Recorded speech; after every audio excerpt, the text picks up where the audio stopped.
Bismillahirrahmanirrahim. Alhamdulillahirabbil alamin wassalatu wassalamu ala asyrafil anbiya'i wal mursalin wa ala alihi wa sahbihi ajma'in. Subhanaka la ilma lana illa ma 'allamtana innaka antal alimul hakim. Rabbi shrah li sadri wa yassir li amri wahlul 'uqdatam min lisani yafqahu qawli. Assalamualaikum warahmatullahi taala wabarakatuh dan salam sejahtera, salam Ramadan yang ke-12 untuk para penonton Jom Channel yang sentiasa setia bersama dengan kami. Dan alhamdulillah malam ini kita bersama kembali secara langsung dalam live streaming kita ini bersama dengan panel yang dijemput khas untuk bersama dengan kita. Pada malam ini dalam bicara santai, Perintah Kawalan Pergerakan ataupun PKP kita pada malam ini, saya yakin para penonton di luar sana sudah pun selesai tarawih, alhamdulillah. Diucapkan kepada anda tahniah, diucapkan kepada anda, dan diharapkan anda dapat meluangkan masa bersama dengan kita pada malam ini. Kita akan berbicara dalam masa lebih kurang dalam 45 minit hingga ke sejam.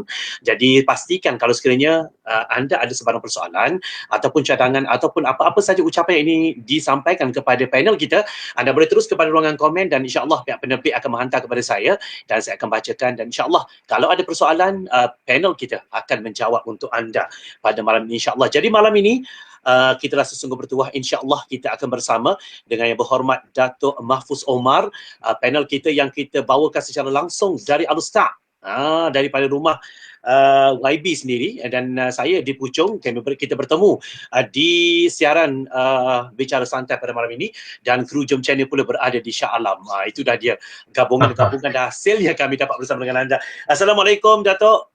Assalamualaikum warahmatullahi wabarakatuh. Apa khabar Datuk Wali? Alhamdulillah Datuk, saya sihat. Datuk sihat ya? Alhamdulillah sihat. Alhamdulillah. Puasa macam mana, okey?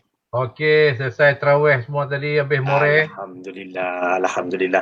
Baik, mungkin YB sebelum kita pergi kepada tajuk kita pada malam ini, YB ingin berkongsi mungkin aktiviti YB malam ini bersama dengan penduduk di sana sepenuhnya PKPB ni bermula hari ini 4 Mei. Silakan.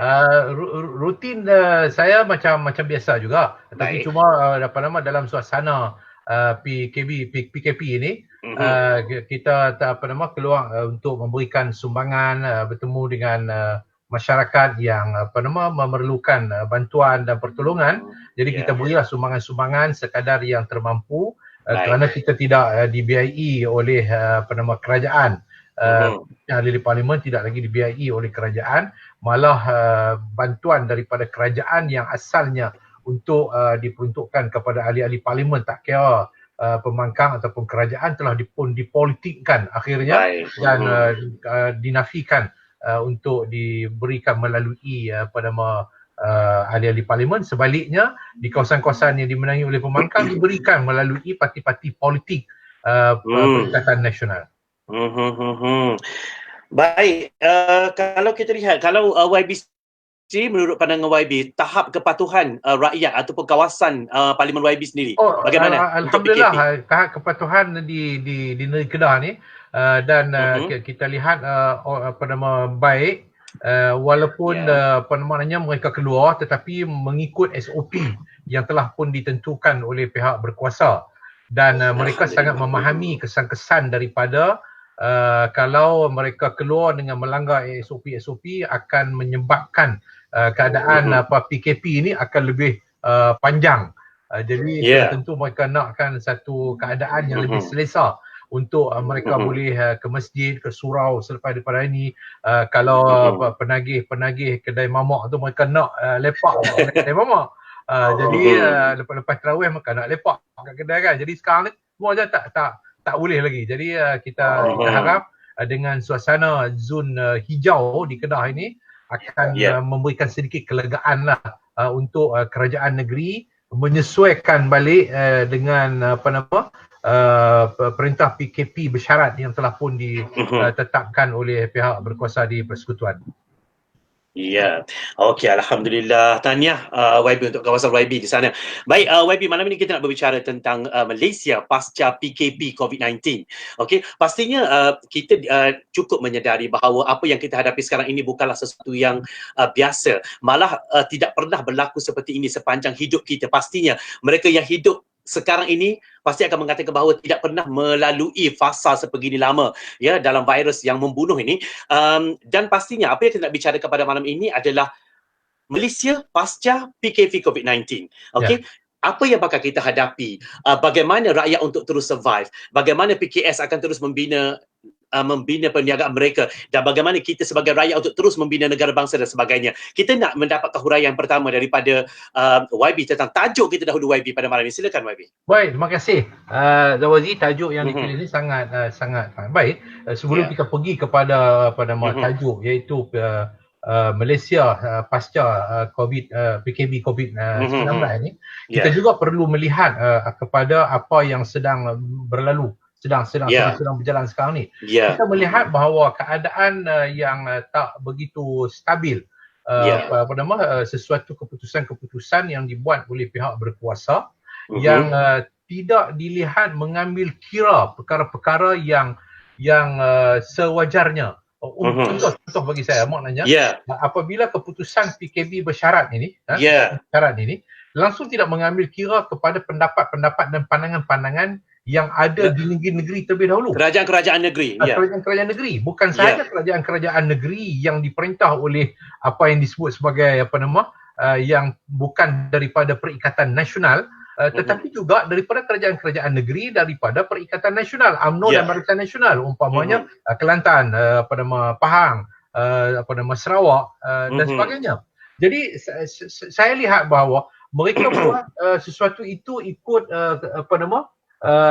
ikut rasa sedap. Contoh macam dibuka ruang sebelum ini untuk sektor gunting rambut umpamanya. Tapi akhirnya terpaksa ditarik balik. Ini menunjukkan bahawa tidak konsisten dalam mereka membuat satu-satu keputusan kerana disebabkan mereka tidak membuat kajian yang terperinci terlebih dahulu. Dan sehingga kini, contoh bagi saya bahawa orang bertanya hari ini, kalau mereka boleh buat SOP untuk sektor-sektor ekonomi, kenapa mereka tidak boleh buat SOP untuk sektor kerohanian? Contohnya, iaitu sektor-sektor yang berkaitan dengan rumah-rumah ibadat, khususnya bagi orang Islam ni di masjid. Apakah kelemahan-kelemahan yang ada sehingga kita tidak boleh mengatur satu SOP untuk memastikan supaya masyarakat yang nak ke rumah ibadat ni, khususnya ke masjid ini, dapat mematuhi SOP tersebut. Saya difahamkan tadi ada satu kenyataan, saya tak ingat daripada JAKIM kalau tak silap saya, ataupun daripada mana pihak, mengatakan bahawa kerajaan akan membuat keputusan selepas daripada berpuas hati terhadap SOP yang telah pun yang sedang dirangka oleh pihak JAKIM contohnya. Jadi kenapa begitu lambat untuk kita merangka SOP? Sepatutnya kita telah daripada awal untuk merangka SOP tersebut, kemudian bentang kepada MKN untuk dilihat bagaimana untuk menyesuaikan supaya kita dapat memberikan sedikit ruang khususnya kepada negeri-negeri ataupun kawasan yang di peringkat zon hijau untuk boleh ke masjid ataupun ke surau dalam kadar-kadar yang tertentu yang boleh difikirkan kalau mengambil kira semua pihak, pandangan-pandangan semua pihak. Jadi tak boleh sahaja SOP itu ditentukan oleh KKM ataupun tak boleh saja SOP itu hanya mengambil kira pandangan daripada JAKIM umpamanya, tetapi perlu mengambil kira pendapat dan pandangan daripada pelbagai pihak. Jadi berasaskan kepada ini, saya melihat kebimbangan saya ialah apabila pasca PKP COVID-19 ini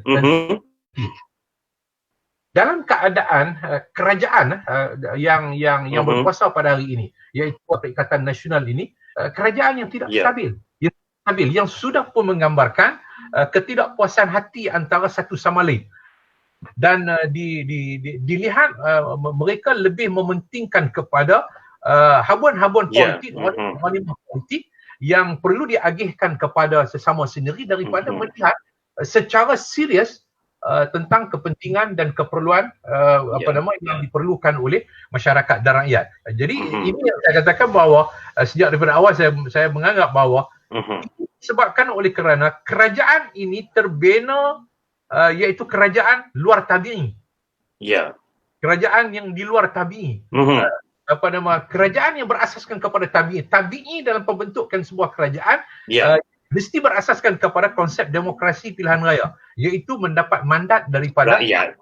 Apabila kerajaan yang terbentuk hari ini, kerajaan yang tidak pernah mendapat mandat daripada rakyat melalui mana-mana pilihan raya, maka inilah dia kepincangan-kepincangan yang terpaksa dihadapi oleh negara dan rakyat menjadi mangsa. Contoh isu janji untuk melanjutkan tempoh ataupun tidak perlu membayar pinjaman kereta dan sebagainya tanpa interest maksudnya. Dan akhirnya Makcik Kia, Pakcik Saleh semua dah seronok dah meloncat. Orang Kedah kata dah meloncat dah, tapi akhirnya jatuh tersepuk bila Bank Negara membuat satu kenyataan yang berlainan daripada apa yang telah pun disebut oleh Menteri Keuangan. Jadi ini menunjukkan apatah lagi Menteri Keuangan itu Menteri Keuangan yang daripada luar politik yang dilantik. Di luar daripada lingkungan politik yang akhirnya tidak memahami persoalan-persoalan kehendak yang ada kepada rakyat. Jadi kebimbangan saya nanti ialah pengabaian terhadap golongan pekerja.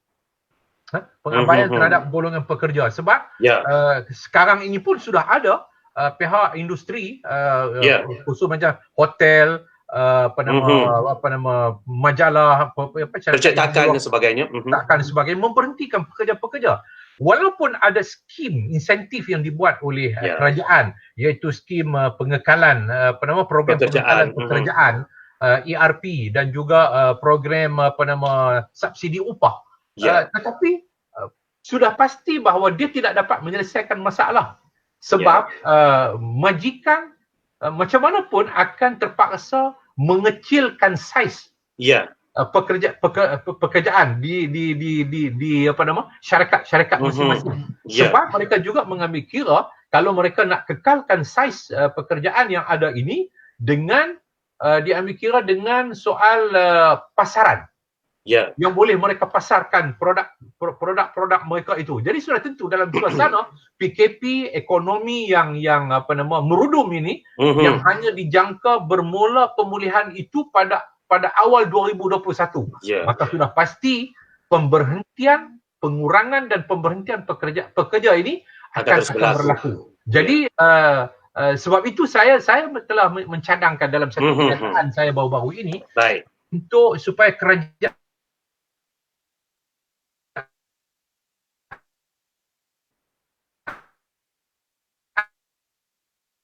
membentuk dipengurusi oleh wakil daripada kabinet sendiri, kemudian keahlian itu daripada berbagai pihak untuk melihat pasca COVID-19 nanti, iaitu isu-isu yang berkaitan dengan masalah pemberhentian dan kehilangan pekerjaan, iaitu masalah pengangguran. Baik, YB, kalau kita lihat apa yang rentetan daripada apa yang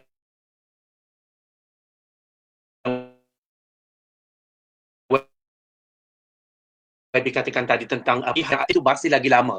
Okey, jadi banyak di antara risiko-risiko yang akan dihadapi oleh peniaga-peniaga, sama ada kecil atau sederhana. Okey, baik.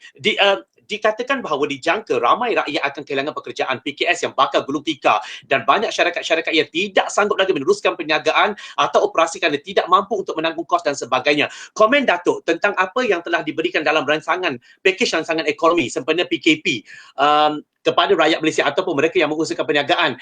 Adakah ramai juga yang sangat bimbang kalau ia berlaku U-turn atas janji-janji tertentu. Kerana mungkin pandangan YB bagaimana? Sebab itu kalau saya ambil contoh satu U-turn, tapi dari segi kecukupan. Sekarang ni kerajaan terpaksa membuka ruang ini, ruang untuk memberikan kelonggaran kepada sektor-sektor ekonomi untuk beroperasi kerana seperti kenyataan PM belakang ini menyatakan bahawa negara telah menanggung kerugian. Kerugian lebih daripada 60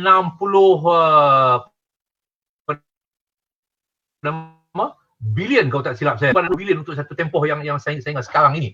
Ini menunjukkan bahawa kerajaan sendiri sudah tidak mempunyai kemampuan untuk menampung sebarang insentif yang boleh diberikan kepada usahawan-usahawan ini, kepada PKS khususnya. Jadi ini yang dibimbangi. Contoh dalam isu program pengekalan pekerjaan, ERP melalui Perkeso. Peruntukan ini lebih kurang 2.4 saya tak ingat, tapi peruntukan ini dibagi dua. Satu grant daripada kerajaan, satu lagi ialah daripada duit Perkeso sendiri melalui tabung SIP itu sendiri. Insurans pekerjaan. Jadi apa yang diperuntukkan setakat hari ini 2.4 bilion kalau tak silap ingatan saya, yang membabitkan sehingga 1 Mei 27,222 majikan telah memohon untuk mengambil faedah daripada program ini, yang membabitkan 230,652 orang pekerja. Jadi kalau diproseskan, kalau diluluskan, ini bermakna bahawa skim ini untuk tempoh 3 bulan. Kalau 2.4 bilion ini, saya fikir dengan kalau 230,652 tu, duit ni habis. Hanya untuk 1 bulan saja, sebab dia untuk RM600 sebulan. Kalau 3 bulan bermakna bahawa hanya untuk 1 bulan saja. Jadi mana peruntukan yang mampu lagi boleh diberikan oleh pihak kerajaan kalau kerajaan sendiri mengatakan bahawa kenyataan Perdana Menteri Luar Tabi'i ini iaitu negara sudah kehilangan kerugian yang begitu besar. Jadi sudah tentu kebimbangan, kerisauan masyarakat dan rakyat hari ini, kalau Makcik Kia sendiri pun dah jatuh tersepuk daripada tengah seronok meloncat, jadi sudah tentu keadaan yang lebih merisaukan masyarakat kebanyakan. Tambah-tambah lagi daripada kelompok golongan apa yang kita katakan pekerja sendiri, iaitu dalam sektor gig ekonomi, dalam gig ekonomi ini. Jadi mereka ini perlu diberikan support untuk supaya sebab ini ruang yang ada selepas ini untuk menampung kehilangan pekerjaan di sektor-sektor IKF dan sebagainya, untuk membuka ruang kepada gig ekonomi ini supaya masyarakat ini boleh berdikari, boleh membuat pekerjaan sendiri dan sebagainya, tidak punya kebergantungan. Jadi sebab itu perlu kepada satu perencanaan dan perancangan yang lebih rapi, dan saya tidak nampak perencanaan dan perancangan yang lebih rapi, tapi sebaliknya macam saya sebut pada awal tadi, pengagihan ghanimah lebih diutamakan. Ini lantik pula seorang lagi timbalan menteri daripada senator MCA, katanya dia akan lantik lah untuk timbalan menteri perpaduan negara. Jadi saya fikir kalau majikan sektor swasta dan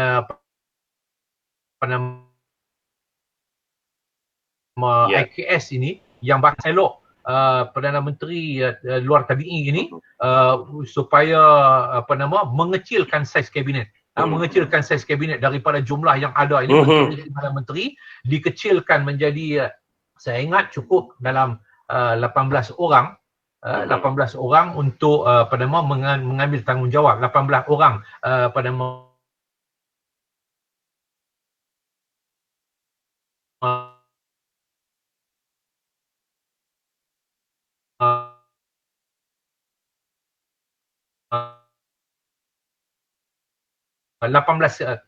kan terpaksa mengecilkan saiz. Kenapa kerajaan tak boleh mengecilkan saiz kabinet mereka? Ini sangat pelik lah bagi saya.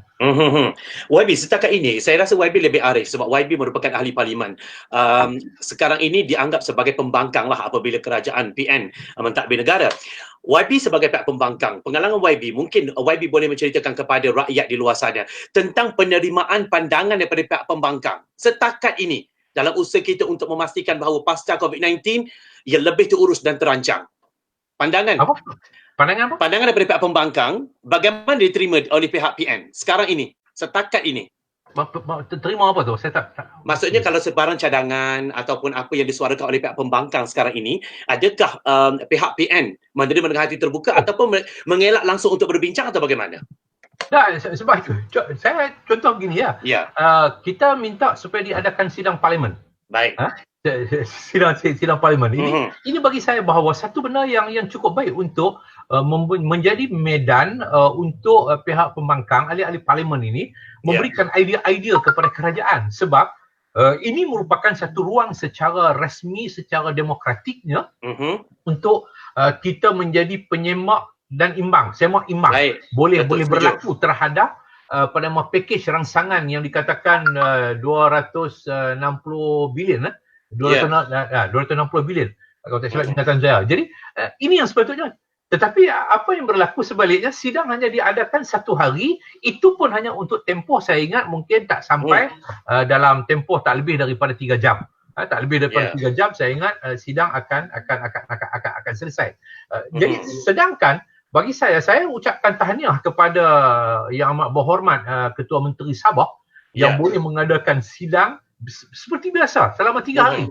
Selama 3 hari penggiliran kemasukan ahli-ahli dewan ke dalam dewan itu untuk memastikan jarak 1 meter itu boleh berlaku. Jadi ini boleh diadakan dengan mereka sendiri meluluskan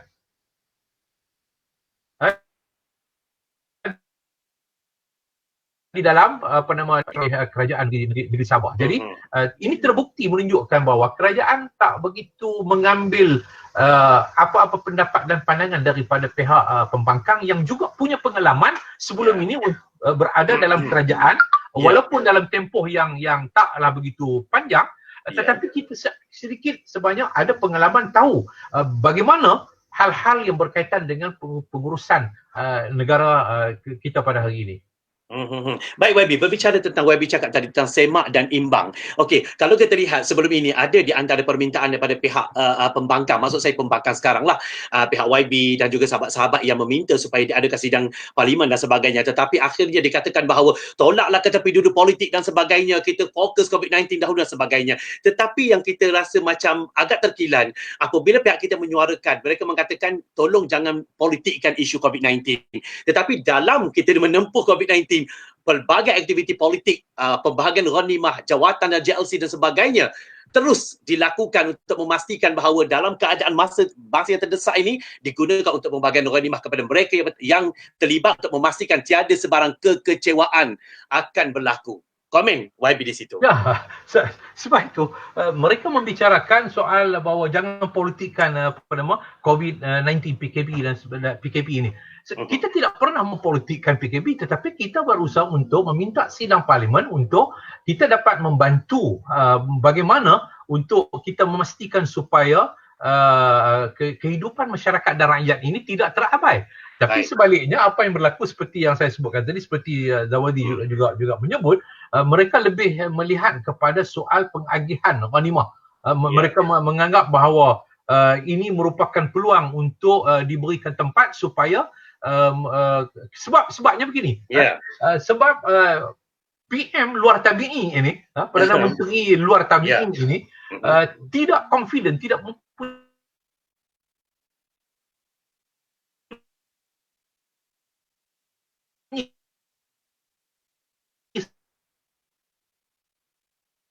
satu keyakinan seperti yang diminta, paling tidaknya kita minta selama 2 minggu. Paling tidak, ataupun kita kembali kepada persidangan biasa. Sebab bagi saya sidang ini sepatutnya dia ada pada Mac yang lalu. Tetapi ditangguh. Akhirnya sidang hanya akan berlaku pada 18 Mei. Itu pun sehari, tak lebih saya ingat tak lebih daripada 3 jam. Kemudian sidang ini akan mula berbahas segala yang berkaitan dengan pakej rangsangan ekonomi itu pada Julai nanti. Bermakna bahawa kita mempunyai satu jarak masa yang begitu lama daripada Mac, kemudian daripada kerajaan mengumumkan pakej rangsangan itu sampai kepada Julai nanti, berapa bulan. Jadi kita tak tahu apa yang berlaku dalam pengurusan kerajaan dalam berbelanja untuk memastikan supaya tidak berlaku kesempatan-kesempatan yang cuba diambil lagi oleh pihak-pihak tertentu untuk mendapat habuan-habuan ghanimah yang lebih besar. Jadi sebab itu dia tak berani buat sidang kerana dia melihat dia tidak confident tentang dukungan dan sokongan ahli parlimen. Tambah pula kritikan-kritikan, teguran serangan yang dibuat oleh pihak UMNO terhadap mereka sendiri, sehingga hari-hari ini pun masih ada menteri-menteri kabinet yang diserang oleh pihak UMNO Barisan Nasional. Dan apa yang lebih mengejutkan saya ialah pengisytiharan secara terbuka oleh Timbalan Presiden UMNO yang mereka tidak selesa dengan Perikatan Nasional. Selain daripada Muafakat Nasional dan Barisan Nasional, tidak ada satu entiti yang selesa bagi UMNO untuk bersama, melainkan mereka kata bahawa pada pilihan yang akan datang mereka akan berlawan dengan PBBM. Jadi bagi saya bahawa ini suatu yang menambahkan lagi kerisauan rakyat. Macam mana rakyat akan fikir, macam mana ni nasib kami? Kamu dah merintah sekali, kemudian kamu nak berlawan pula sekali lagi. Jadi sudah tentu akan berlaku rebutan ghanimah itu akan makin bertambah. Sebab apa? Sebab pilihan raya datang, kami akan bertanding sesama sendiri, kemudian rebutlah apa yang ada untuk bekalan bagi pilihan raya akan datang dan bekalan selepas daripada pilihan raya. Jadi sebab itu saya lebih berminat, walaupun saya mendukung kenyataan yang dibuat oleh PH yang juga turut disertai oleh Tun Mahathir dan juga Ketua Menteri Sabah selaku Presiden Warisan, Tun Mahathir selaku pengurusi PBBM, iaitu menuntut kerajaan mengadakan sidang selama sekurang-kurangnya dua minggu. Sekurang-kurangnya 2 minggu untuk meluluskan, membagi ruang untuk meluluskan pakej rancangan, dan juga kita dapat membuat pemantauan dan juga memberikan pendapat dan cadangan. Tapi nampak cadangan ini ditolak dengan kenyataan Menteri Hal Ehwal Parlimen iaitu Datuk Taqiyuddin tolak. Mereka kata bahawa oleh kerana PKP. Jadi sehari, tapi sektor ekonomi boleh pula PKP walaupun setiap hari. Jadi satu cadangan tidak yang langsung pandangan daripada pihak kerajaan tak masuk akal. Sebab itu bagi saya, kalau untuk satu hari dalam tempoh tak lebih 3 jam ataupun 4 jam ni, lebih baik tak perlu ada sidang. Dan bila tak perlu ada sidang, ini bermakna sidangnya ini dibuat hanya semata-mata untuk mengelak dia terbubar dengan sendiri.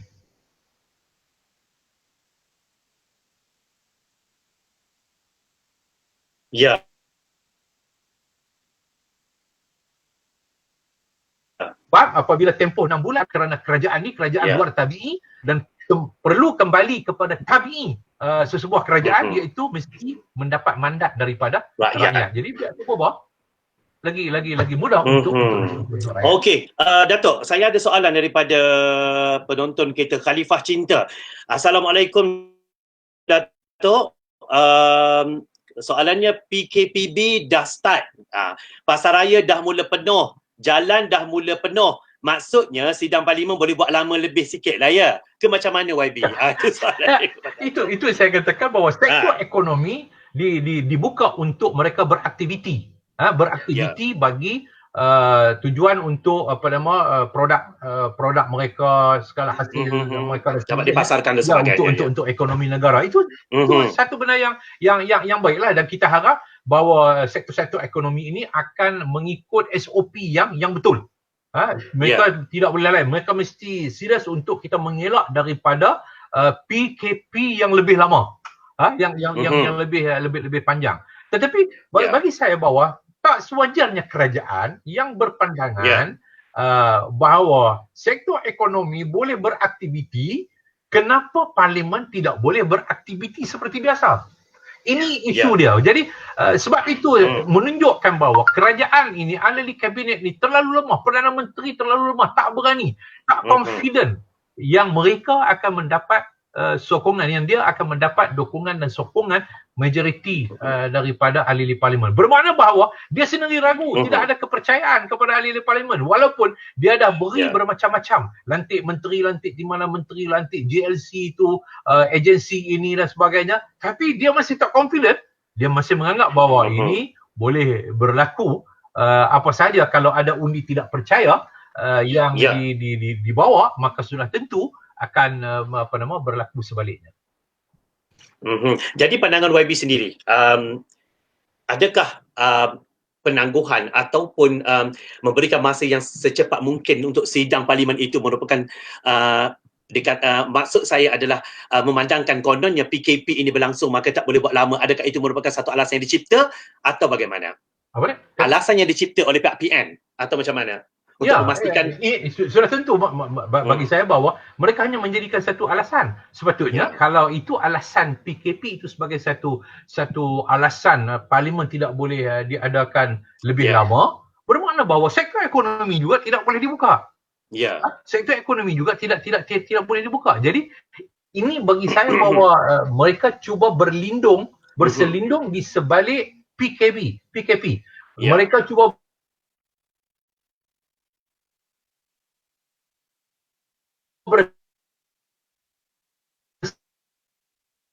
berselindung di sebalik merebakkan satu virus baru di dalam parlimen yang menyebabkan mereka hilang kuasa.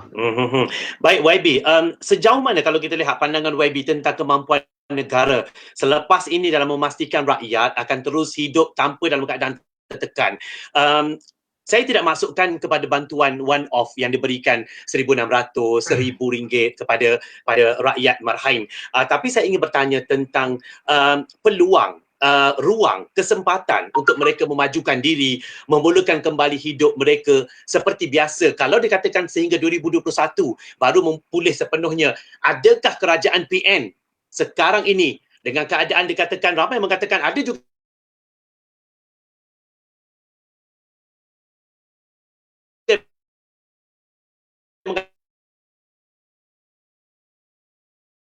katakan PN belum berdaftar lagi, terus dikatakan bahawa memberi bantuan kepada rakyat, ambil hati rakyat dan sebagainya. Rakyat dibeli hati mereka dengan bantuan dan sebagainya dalam keadaan kesempitan COVID-19 pada sebelum ini. Tetapi kalau difikirkan dengan bantuan yang one off sebegitu, itu bukanlah sesuatu bantuan yang boleh membina mereka untuk terus membina hidup mereka sendiri. Sebabnya tempoh itu terlalu lama, YB. Akan pulih sekurang-kurangnya awal 2021. YB, silakan. Ya, saya bersetuju dengan Zawazi bahawa kita tidak boleh menganggap, kerajaan tidak boleh menganggap bahawa peruntukan one off itu merupakan penyelesaian kepada masalah yang dihadapi oleh masyarakat dan rakyat pada hari ini. Jadi mereka harus ada perancangan mengenal pasti sektor mana yang boleh mengangkat kembali aktiviti ekonomi ini yang boleh disertai oleh masyarakat dan rakyat untuk mereka dapat berdikari, tidak bergantung kepada selamanya bantuan one off yang boleh diberikan oleh pihak kerajaan. Sebab rakyat juga bagi saya tidak boleh nak mengharapkan bantuan one off ini kepada kerajaan, apatah lagi kepada kerajaan yang tidak stabil. Kerajaan yang terumbang-ambing. Kerajaan yang terumbang-ambing ini kerajaan yang lebih memikirkan tentang kelangsungan kuasa politik mereka daripada melihat kepada kelangsungan kehidupan masyarakat dan rakyat. Sebab itu daripada awal tadi saya menyebut bahawa mereka akan lebih mendahulukan apa-apa sahaja demand rakan-rakan politik, di mana habuan rakan politik untuk diberikan habuan daripada melihat kepada kepentingan rakyat. Jadi sebab itu bagi saya rakyat kena melihat kepada satu bentuk norma baru, kehidupan baru untuk bagaimana mereka boleh hidup berdikari dengan melihat kepada aktiviti-aktiviti. Saya percaya bahawa aktiviti sektor permakanan ini satu sektor yang pasti hidup sepanjang masa. Ini sektor permakanan ini dia akan sektor permakanan yang membabitkan pertanian, penternakan dan sebagainya. Dia merupakan sektor yang akan hidup sepanjang masa. Susah macam mana pun orang nak makan. Apa pun keadaan berlaku orang nak makan. Jadi masalah yang berlaku pada PKP sekarang ni, orang tak boleh keluar sebelum ini. Orang tak boleh keluar, jadi menyebabkan bantuan makanan kita kena hantar. Jadi sebab itu aktiviti ini perlu disemarakkan dan kerajaan harus menyediakan ruang-ruang untuk aktiviti-aktiviti masyarakat kebanyakan untuk terlibat dalam sektor ini. Tambah-tambah lagi bagi saya bahawa pengalaman saya bila berada di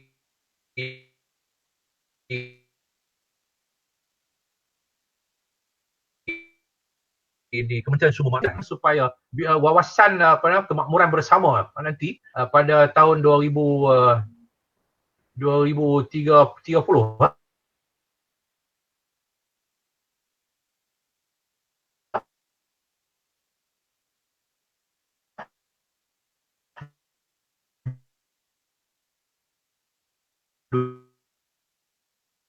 2030 yang matlamat kita untuk nak capai perkara tersebut tidak akan kesampaian. Jadi dalam suasana PKP kerajaan kena melihat kembali bagaimana latihan kemahiran jangka pendek untuk rakyat kebanyakan ini dalam sektor-sektor yang saya katakan tadi. Contohnya sektor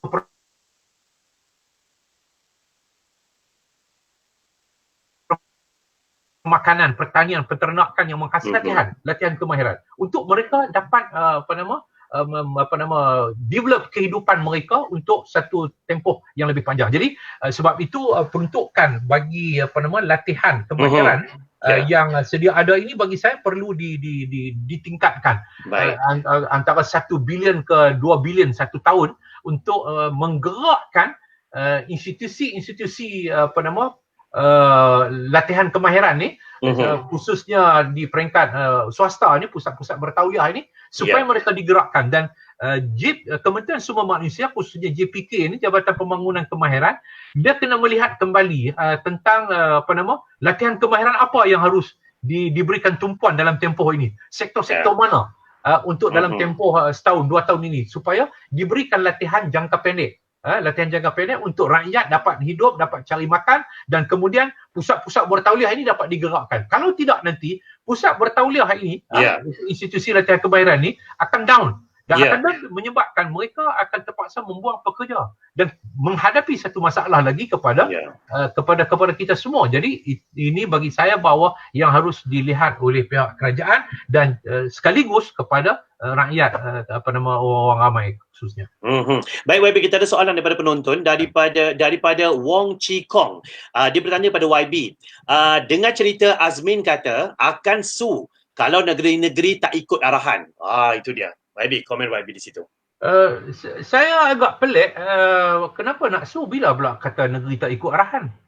Negeri nak sesuaikan dengan apa yang ada di negeri, sebab kerajaan sendiri bagi saya, kerajaan sendiri tidak pernah berunding dengan pihak kerajaan negeri.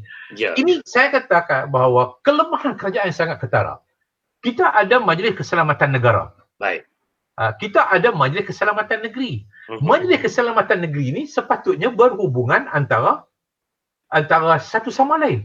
Tetapi kenapa tidak ada perhubungan ini sehingga kerajaan membuat keputusan tanpa merujuk terlebih dahulu kepada pihak kerajaan negeri khususnya Majlis Keselamatan Negeri dalam melihat apa masalah. Ada negeri-negeri yang tertentu. Contoh saya kata Sarawak.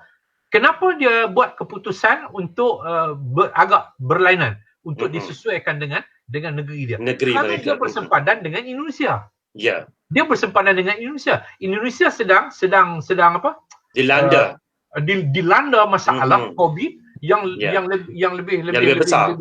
Lebih besar. Jadi sudah tentu dia harus mengambil kira supaya sebarang aktiviti-aktiviti ekonomi yang dibuka ruang oleh pihak kerajaan ini perlu mengambil kira soal-soal negara-negeri tersebut, termasuk di Pahang ada perkiraan-perkiraan tentu, di Kedah juga, negeri yang ada sempadan dengan Thailand dan sebagainya, perlu ada pertimbangan-pertimbangan. Jadi bukan kita negeri-negeri ini bukan melanggar arahan, tidak mengikut arahan, tetapi penyesuaian perlu dibuat. Jadi malah bagi saya kita lihat ada report hari ini saya baca tadi, saya tengok di mana. Saya ingat mungkin di sekitar Lembah Kelang ada majikan-majikan sendiri yang tak nak buka sebab mereka sendiri lebih memikirkan mengutamakan keselamatan. Bagi mereka berpegang kepada lebih penting nyawa daripada soal ekonomi. Macam kata lebih penting nyawa daripada soal ekonomi. Jadi ini menunjukkan bahawa kita perlu ada kerakyatan kepada semua pendapat dan pandangan terlebih dahulu, barulah kita merumuskan sesuatu yang lebih baik. Bukan kita ugut orang nak ambil tindakan pada kerajaan negeri ini sudahlah kamu tebuk ini jadi gangster, jadi bonzer pula. Kerajaan bonzer bagi saya. Baik, terima kasih untuk jawapan itu YB. Baik, ada satu lagi soalan YB daripada Bintang Putih. Okey, salam YB dan moderator. Waalaikumsalam. Menurut pandangan YB, adakah pihak PN sudah bersedia untuk menghadapi tekanan dan kehendak rakyat Marhain selepas PKP ini, memandangkan mereka sebenarnya kerajaan pintu belakang, kerajaan tebuk atap, tak ada manifesto dan nyata dan jelas tiada hala tuju. YB, silakan. Saya dah sebut tadi bahawa kerajaan ini kerajaan yang tidak mempunyai satu perencanaan dan perancangan, sentiasa buat U-turn terhadap keputusan-keputusan yang tidak konsisten. Tidak konsisten. Isu gunting rambut pun sudahlah, isu gunting rambut kedai gunting rambut apa lagi yang kita nak harap daripada benda yang lebih besar. Jadi ini menunjukkan bahawa kerajaan ini tidak mempunyai satu persediaan yang mencukupi. Sebab itu saya lebih melihat bahawa lebih baik untuk kerajaan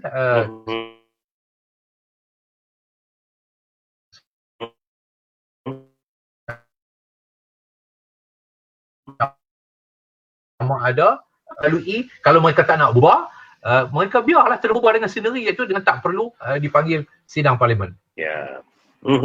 Baik YB, itu di antara perbincangan kita pada malam ini, mungkin sedikit nasihat YB kepada rakyat Malaysia yang bersama-sama dengan kita. Saya yakin selepas ini akan ada berpuluh ribu viewer yang akan bersama dengan kita, yang akan menyaksikan perbincangan kita pada malam ini.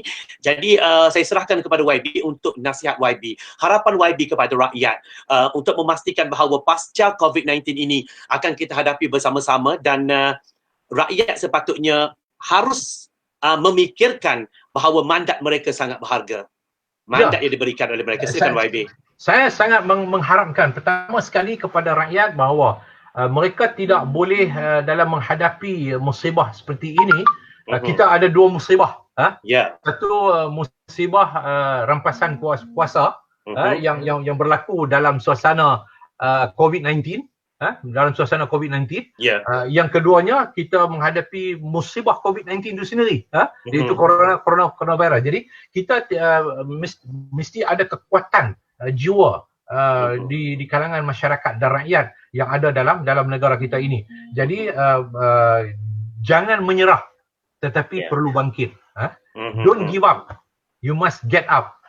Untuk kita bangkit dengan segala kekuatan diri yang ada kepada kita ini untuk meneruskan kehidupan, dan kemudian kita tidak boleh mengabaikan soal yang berkaitan dengan mandat yang telah pun diberikan oleh masyarakat dan rakyat pada pilihan raya umum yang lalu, untuk mereka mengambil kembali mandat itu dan kemudian mereka memberikan kembali kepada sesiapa yang mereka berkenaan. Dan bagi saya bahawa mereka, macam saya kata tidak boleh menyerah, tidak boleh mengikut arus, tapi mereka mesti ada keberanian untuk melawan dengan arus. Jadi ikan yang mati sahaja yang mengikut arus, tetapi ikan yang hidup pasti dia akan menongkak arus. Mereka akan berjaya. Amin, insyaAllah. Baik, itu dia perbincangan kita pada malam ini. Terima kasih untuk soalan yang diberikan oleh para penonton, dan kami di Jom Channel ucapkan jutaan terima kasih kepada YB Datuk kerana sudi bersama dengan kita pada malam ini. Perkongsian yang sangat cukup menarik saja. YB, insyaAllah. Kami juga ucapkan selamat berpuasa kepada YB. Teruskan berjuang dan teruskan berbakti kepada masyarakat di tempat YB, insyaAllah. Kami doakan semoga YB diberikan kesihatan yang baik, insyaAllah dipermudahkan segala urusan. Terima kasih YB untuk malam ini. InsyaAllah kita jumpa lagi pada lain siaran. Sehingga itu saya Zawazi Yusof, sehingga kita bertemu lagi. Assalamualaikum warahmatullahi wabarakatuh. Selamat malam, kita jumpa lagi.